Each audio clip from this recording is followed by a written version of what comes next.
बिस्मिल्लाहिर्रहमानिर्रहीम। अस्सलामुअलैकुम स्टूडेंट्स, आज हम चैप्टर नंबर 12 का तीसरा लेक्चर अटेंड करेंगे और टॉपिक 12.3 को डिस्कस करेंगे।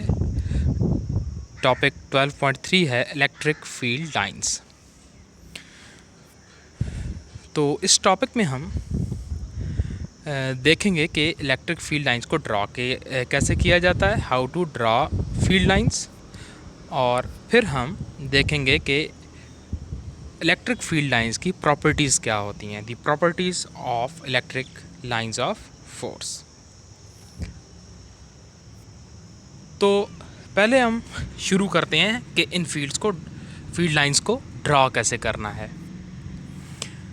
सबसे पहले हम देखते हैं कि हमारे पास अगर एक पॉजिटिव चार्ज है तो उसके बाहर जो फील्ड है उसको एक्सप्रेस करने के लिए आप एक टेस्ट पॉजिटिव चार्ज का सहारा लेंगे।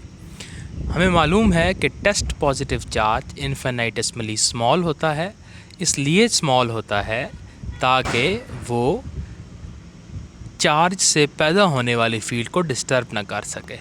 तो अगर हम एक पॉजिटिव चार्ज को इधर प्लेस कर दें चार्ज के करीब, तो टेस्ट पॉजिटिव चार्ज को इससे रिपेल होना चाहिए, क्योंकि जो हमारा चार्ज है वो भी पॉजिटिव है और हमारा टेस्ट चार्ज भी पॉजिटिव है, तो वो रिपेल होगा।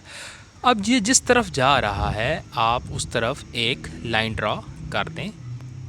फिर आप दोबारा सपोज़ करें कि आप इस चार्ज को अगर इस जगह पर प्लेस करें तो वो किस तरफ जाएगा, वो रिपेल होकर इस लाइन में जाएगा। आप इस पाथ पे एक और लाइन ड्रॉ करें। इसी तरह आप मुख्तलिफ़ पॉइंट्स पर इस टेस्ट चार्ज को रखें और देखेंगे कि ये किस तरफ जाता है, उस तरफ एक लाइन ड्रॉ कर दें। तो आपको कुछ इस तरह से लाइन देखने को मिलेंगी, लाइंस जिस तरह यहाँ पर हम देख रहे हैं। तो ये फील्ड लाइंस हमें बहुत सारी इन्फॉर्मेशन देती हैं। अगर आप चाहें तो यहाँ पर infinite number of lines draw कर सकते हैं, लेकिन हम कुछ लाइंस ही ड्रॉ करते हैं और फिर उन लाइंस की मदद से ही हम चीज़ों को स्टडी करते हैं। तो इसके अलावा अब हम देखते हैं कि अगर हमारे पास एक नेगेटिव चार्ज होगा तो उसकी फील्ड लाइंस कैसी होंगी। तो हम ये देखते हैं कि नेगेटिव चार्ज की फील्ड लाइंस, अगर आप एक टेस्ट पॉजिटिव चार्ज को फील्ड के अंदर रखेंगे नेगेटिव चार्ज की फील्ड के अंदर, तो वो अट्रैक्ट होगा और नेगेटिव चार्ज की तरफ जाएगा। तो ये हमने लाइन ड्रॉ कर दी। अब आप एक और पॉइंट पर प्लेस करें और उस देखेंगे कि वो पॉजिटिव टेस्ट चार्ज मूव करके दोबारा नेगेटिव चार्ज की तरफ आएगा। जिस पाथ को ये फॉलो करता जा रहा है, हम उस पाथ को एक लाइन के साथ ट्रेस कर लेते हैं। तो हम देखते हैं कि ये पूरी फील्ड बिल्कुल पॉजिटिव चार्ज से मिलती जुलती नज़र आएगी आपको, और फ़र्क सिर्फ ये होगा कि पॉजिटिव फील्ड लाइंस की डायरेक्शन आउटवर्ड होगी और नेगेटिव लाइंस की डायरेक्शन इनवर्ड होगी।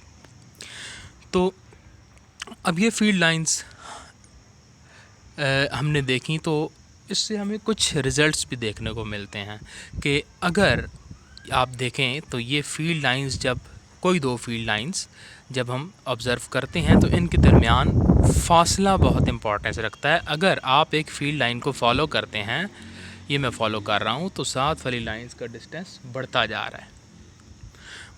रहा है, तो इसका मतलब है कि फील्ड वीक हो रही है। और अगर मैं एक नेगेटिव चार्ज के करीब लाइन को या उसकी फील्ड लाइन को फॉलो करता हूँ, तो साथ वाली लाइंस का डिस्टेंस कम होता जा रहा है। इसका मतलब ये है कि फ़ील्ड स्ट्रांग होती जा रही है। तो अगर इन लाइंस के दरमियान फासला बढ़ रहा हो तो फील्ड वीक हो रही होती है, और अगर इनके दरमियान लाइंस के दरमियान फासला कम हो रहा हो तो फील्ड स्ट्रांग हो रही होती है। तो पहला रिज़ल्ट हमें ये मिला। दूसरा रिज़ल्ट ये है कि इनकी डायरेक्शन, ये जिस तरफ डायरेक्टेड हैं, इलेक्ट्रिक इंटेंसिटी की वही डायरेक्शन होगी। यानी ये पॉजिटिव चार्ज है, इसकी फील्ड लाइन बाहर की तरफ जा रही है, तो इसका मतलब है कि पॉजिटिव चार्ज की इलेक्ट्रिक फील्ड बाहर की तरफ है, जबकि नेगेटिव चार्ज के केस में ये फील्ड लाइन नेगेटिव चार्ज की तरफ जा रही है। तो इसका मतलब ये है कि इलेक्ट्रिक इंटेंसिटी की direction towards the negative charge है।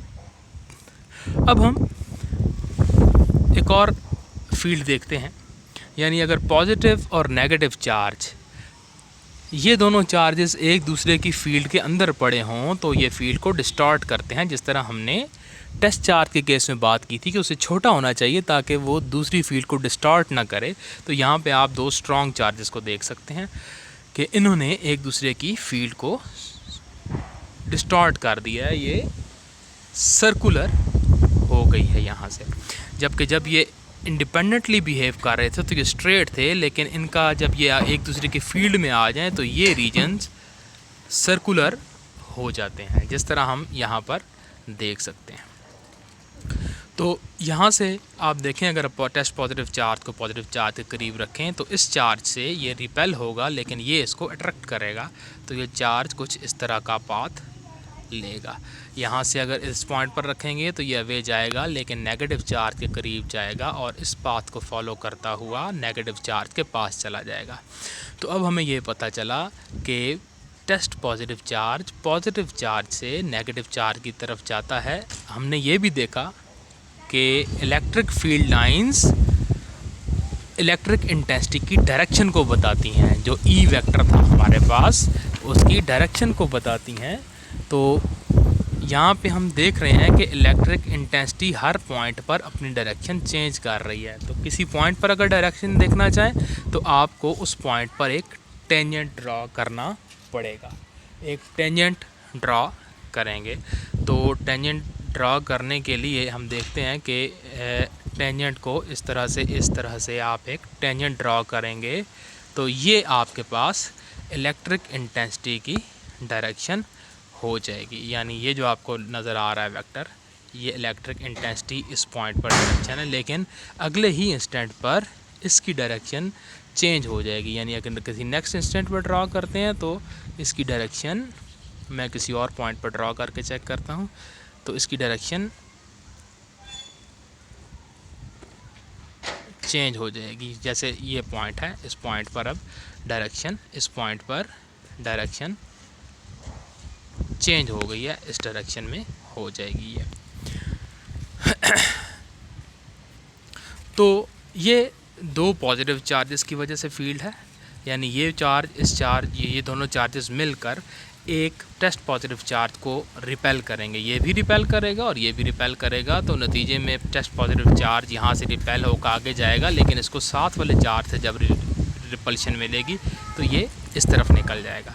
तो दरमियान में ये रीजन जो आप देख रहे हैं बिल्कुल सेंट्रल पॉइंट है, ये फील्ड फ्री रीजन कहलाता है। यहाँ पर कोई इलेक्ट्रिक फील्ड इस पॉइंट पर नहीं होगी, क्योंकि अगर एक टेस्ट पॉजिटिव चार्ज यहाँ पर रखेंगे तो वो दोनों तरफ से बराबर रिपल्शन फील करेगा और यहीं पर पड़ा रहेगा।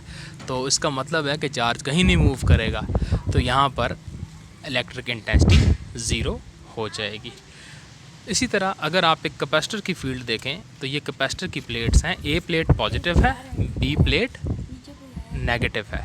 तो टेस्ट पॉजिटिव चार्ज ए से बी प्लेट की तरफ डाउनवर्ड मूव करेंगे।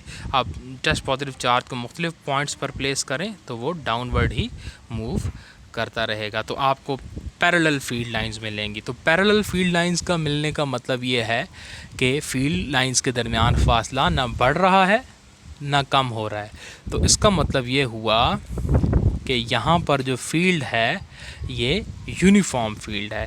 यानी जब फील्ड लाइंस के दरमियान फासला ना बढ़ रहा हो ना कम हो रहा हो तो ये field lines parallel field lines हैं।